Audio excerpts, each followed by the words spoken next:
నమస్తే, నేను మీ సతీష్. మహిళా దినోత్సవానికి ఒక్కరోజు ముందు జగన్మోహన్ రెడ్డికి అయితే ఒక ఊహించని షాక్ తగిలిందని చెప్పాలి. ముఖ్యంగా జగన్మోహన్ రెడ్డికి మొదటి నుంచి కూడా అత్యంత వీర విధేయురాలుగా ఉంటూ వస్తున్నటువంటి ఆంధ్రప్రదేశ్ మహిళా కమిషన్ చైర్పర్సన్ వాసిరెడ్డి పద్మ ఈ రోజున తన పదవికి రాజీనామా చేశారు. ఈ మేరకు జగన్మోహన్ రెడ్డికి రాజీనామా పత్రాన్ని కూడా పంపుతూ దాన్ని ఆమోదించవలసిందిగా కూడా విజ్ఞప్తి చేశారు. మరి ఏమిటి ఇంతకాలం కూడా ఆయనకి అంత వీర విధేయురాలుగా ఉన్నటువంటి వాసిరెడ్డి పద్మ గారు రాజీనామా కారణాలు ఏమిటి అనేటువంటి అంశాలు మనతో చర్చించేందుకు సీనియర్ జర్నలిస్ట్ సత్యమూర్తి గారు ఉన్నారు. సార్ నమస్తే. నమస్కారం అండి. మహిళా కమిషన్ చైర్పర్సన్, అనేక వివాదాలకి కేంద్ర బిందువు అయినటువంటి వ్యక్తి వాసిరెడ్డి పద్మ గారు. అందులోనూ జగన్మోహన్ రెడ్డికి అత్యంత విధేయురాలుగా ఇంతకాలం మనం చూస్తూ వచ్చాము. ఆవిడ వ్యవహరించినటువంటి తీరు కావచ్చు, గతంలో ప్రతిపక్షాలకు ఆవిడ పంపిన నోటీసులు, ఇవన్నీ కూడా చర్చనీయాంశమైనవి. అలాంటి వాసిరెడ్డి పద్మ ప్రస్తుతం అలకలో ఉన్నారా? మరి ఏమిటి ఆవిడ ఒక్కరోజు ముందు మహిళా దినోత్సవం రేపు, మహిళా సాధికారతకు జగన్మోహన్ రెడ్డి పెద్దపీట వేశాడని పెద్ద ఎత్తున ప్రచారాలు చేసిన ఆవిడ ఈ రోజున తన పదవికి రాజీనామా చేశారు. కారణం ఏమై ఉండొచ్చు అంటారు? ఇప్పుడు ప్రత్యేకంగా ఆమె రాజీనామా చేయాల్సిన అవసరం లేదనుకుంటాను నేను. ఎందుకంటే ఆమె పదవీ కాలం అయిపోయింది. ఆమె పదవిని రెన్యువల్ చేయలేదు మరి జగన్మోహన్ రెడ్డి, నాకు తెలిసినంత వరకు, సబ్జెక్ట్ టు కరెక్షన్. ఆమె పదవీ కాలం ఎప్పుడూ అయిపోయింది. ఇప్పుడు ఎవరో ఇంకొక ఆమె ఇన్ఛార్జిగా ఉన్నట్టుంది, ఆమె చూస్తున్నది అన్నీ కూడా. వాసిరెడ్డి పద్మకి రెన్యువల్ చేయమని చాలాసార్లు అడిగింది, మరి చేసినట్టు లేడు. సరే, ఆ విషయం పక్కన పెడితే ఈమె ఇప్పుడు ఎందుకు రిజైన్ చేసింది అనేది చాలా పెద్ద అంశం. మీరు అన్నట్టు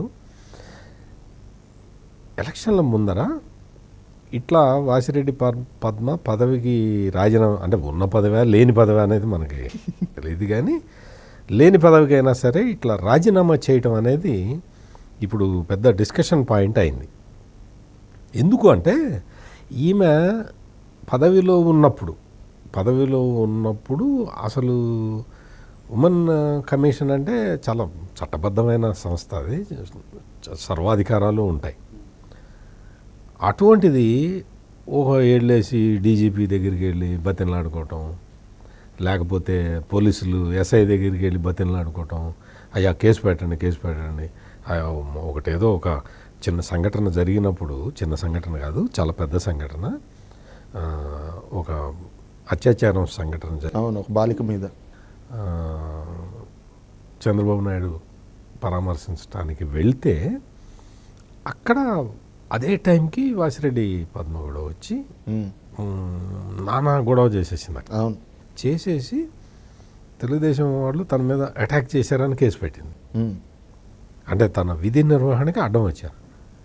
విధి నిర్వహణకి అడ్డం రావడం ఏంటి? వాళ్ళకన్నా ముందరన్నా వెళ్ళొచ్చు, వాళ్ళు వెళ్ళిపోయిన తర్వాత అయినా వెళ్ళొచ్చు. నీ దగ్గర చట్టబద్ధమైన అధికారాలు ఉన్న వ్యక్తివి. ఇప్పుడు చంద్రబాబు నాయుడుకి కానీ, లేకపోతే తెలుగుదేశం పార్టీ నాయకులకు కానీ ఇప్పుడు ప్రస్తుతానికి చట్టబద్ధమైన అధికారాలు లేవు కదా. చట్టబద్ధమైన అధికారాలు ఉన్న వ్యక్తివి నువ్వు.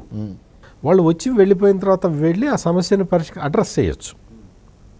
అలా కాకుండా వాళ్ళు అక్కడ ఉన్నప్పుడే వెళ్ళిపోయి వాళ్ళందరూ నాకు విధి నిర్వహణకి అడ్డం తగిలారు, వాళ్ళని వెంటనే అరెస్ట్ చేస్తారా ప్లీజ్ అని చెప్పి ఏదో ఇచ్చింది. అంటే ఈ ఇన్సిడెంట్ ఎందుకు చెప్పాల్సి వస్తుంది అంటే, ఇంత విధేయత, నీ పదవి ఏంటి? నీ పదవి మహిళలకి ఏదైనా జరిగినప్పుడు వాళ్ళకి అండగా నిలబడటం. దానికోసం చట్టం కల్పించిన ఒక పోస్ట్ అది. చట్ట ప్రకారం రాజ్యాంగబద్ధంగా ఏర్పడ్డ సంస్థ. నువ్వు పోలీసుల్ని డైరెక్ట్ చేసి, పోలీసుల్ని వాళ్ళ స్పెషల్గా వాళ్ళతోటి ఇన్వెస్టిగేట్ చేయించి, దాని మీద ప్రభుత్వానికి ఇదిగో ఈ చర్యలు తీసుకోండి అని సిఫార్సు చేసే శక్తి నీ దగ్గర పెట్టుకొని ఏం చేసావు? మహిళలకి ఏం చేసావు? అక్కడెక్కడో రేపల్లెలో ఒక మహిళ పిల్లలు భర్తతోటి ఉంటే పక్కకి తీసుకెళ్ళి బలవంతంగా గంజాయి మత్తులో కొంతమంది యువకులు రేప్ చేస్తే, ఇటువంటివన్నీ సర్వసాధారణం అన్నారు వైసీపీ నాయకులు. రేప్ చేసిన వాడిది ఎంత తప్పు ఉందో ఇటువంటివన్నీ సర్వసాధారణం అని చెప్పిన వాళ్ళది అంతకన్నా పెద్ద తప్పు. నువ్వు మహిళా కమిషన్ చైర్మన్గా ఎంతమంది మీద చర్యలు తీసుకున్నావు? నడి రోడ్డు మీద, గుంటూరులో నడి రోడ్డు మీద ఒక బాలిక గొంతు కట్ చేసి పోతే ఒకడు దిక్కు దివాణం లేదు. ఎంతమంది మహిళల మీద, మానసికంగా సరిగ్గా లేని మహిళల మీద కూడా అత్యాచారాలు జరిగితే నీకు మహిళా కమిషన్గా ఎంత బాధ్యత ఉంటుంది, ఎట్లా రెస్పాండ్ కావాలి? ఇప్పుడు మామూలుగా ఆ సంఘటన వినే ఒక జర్నలిస్ట్గానే నేను ఇంత ఫీల్ అయ్యి మీతో చెప్తున్నాను అంటే, ఆమె ఒక బాధ్యత ఉన్న, రాజ్యాంగబద్ధమైన పదవిలో ఉన్న ఒక వ్యక్తి ఏ విధంగా స్పందించాలి? స్పందించారా? ఎవరి మీదన్నా ఇదిగో బలానా వాడు ఇదిగో ఈ విధంగా చేశాడు, అతని మీద చర్య తీసుకోండి అని లెటర్ రాశారా? ఎవరికైనా శిక్ష పడే వరకు చాలామంది అండి, నేను చాలా సిన్సియర్ పోలీస్ ఆఫీసర్లను చూశాను. నేను ఏం చేస్తారో తెలుసా, ఇటువంటి గ్రేవ్ ఇన్సిడెంట్స్ జరిగినప్పుడు వాళ్ళకి అంటే ట్రాన్స్ఫర్ అవుతారు కదా, 3 సంవత్సరాలకు ఒకసారి ట్రాన్స్ఫర్ అవుతారు కదా. ట్రాన్స్ఫర్ అయ్యి ఎక్కడికి వెళ్ళినా కానీ ఈ కేసు ఏదైతే కేసు వాళ్ళు అక్కడ ఉన్న సమయంలో జరిగిందో ఆ కేసు మీద సంబంధించి ఫాలో అప్కి దయచేసి నన్నే ఉపయోగించండి, నేను ఈ కేసు మీద నేనే పరిశోధన చేస్తాను అని రిక్వెస్ట్ చేసుకున్న పోలీస్ ఆఫీసర్లు నాకు తెలుసు. అట్లా తీసుకొని బాధ్యత తీసుకొని ఆ కేసుని కన్విక్షన్ వరకు తీసుకెళ్ళిన పోలీస్ అధికారులు నాకు చాలామంది తెలుసు. అంటే అంత బాధ్యతతోటి ఉండే వ్యక్తులు ఉండే సమాజంలో ఇంత బాధ్యతారహితంగా ఏమీ లేదండి. సింగిల్ పాయింట్ ఎజెండా, జగనన్న కళ్ళల్లో ఆనందం చూడాలి. ఏమి ఆనందం చూస్తావు జగనన్న కళ్ళల్లో? యువతల మహిళలు అత్యాచారానికి గురవుతుంటే, హత్యలు జరుగుతూ ఉంటే, వాళ్ళ గొంతులు కోస్తూ ఉంటే, దళిత మహిళలు ఆక్రోశిస్తూ ఉంటే, ముస్లిం మహిళలు ఇళ్ళు లాక్కొని బయటికి ఎళ్ళగొడుతూ ఉంటే, మనం ఒక చిన్న బాలిక, మిస్బా అనే బాలిక, ఆ ఇన్సిడెంట్ చూసాం మనం. ఎంత హృదయ విదారకం అండి. ఈ విధంగా జరుగుతూ ఉంటే సమాజంలో, ఆంధ్రప్రదేశ్లో మహిళా కమిషన్కి ఎంత బాధ్యత ఉంటుంది? అటువంటి బాధ్యత నిర్వర్తించకుండా ఎప్పుడూ అయిపోయిన పదవికి ఇప్పుడు రాజీనామా చేయడం అనేది. అదిగాక చంద్రబాబు నాయుడు గారికి ఏమో పరామర్శకు వెళ్తే ఆయనకి నోటీసులు, అలాగే పవన్ కళ్యాణ్ గారు వాలంటీర్ల మీద మాట్లాడారంటే ఆయనకి నోటీసులు. అయితే ప్రధానంగా ఇప్పుడు రాజీనామా చేయడానికి కూడా రాజకీయపరమైనటువంటి ఉద్దేశాలే కారణం అన్నటువంటి ఒక ప్రచారం కూడా జరుగుతుంది. అంటే ఇవిడేదో జగ్గైపేట నుంచో మైలవరం నుంచో టికెట్ ఆశిస్తోంది అన్నటువంటి ఒక ప్రచారాలు కూడా జరుగుతున్నాయి. మరి ఏంటి నిజంగా ఆవిడకి మరి ఇంత విధేయురాలుగా జగన్మోహన్ రెడ్డి గారి కళ్ళల్లో ఆనందం చూడడానికి ఇంత ఇదిగా కృషి చేసిన ఇవిడికి టికెట్ దక్కే అవకాశం ఉందంటారా సార్? ఇప్పుడు ఒక ప్రధానమైన సమస్య ఏంటంటే వైఎస్ఆర్ కాంగ్రెస్ పార్టీకి ఎమ్మెల్యే అభ్యర్థులు లేరు. అట్లా అంటే మీరు అనొచ్చు ఎంపీకి ఉన్నారా అని. ఎంపీకి లేరు, ఎమ్మెల్యేకి క్యాండిడేట్కి పోటీ చేయడానికి అభ్యర్థులు దొరకట్లేదు.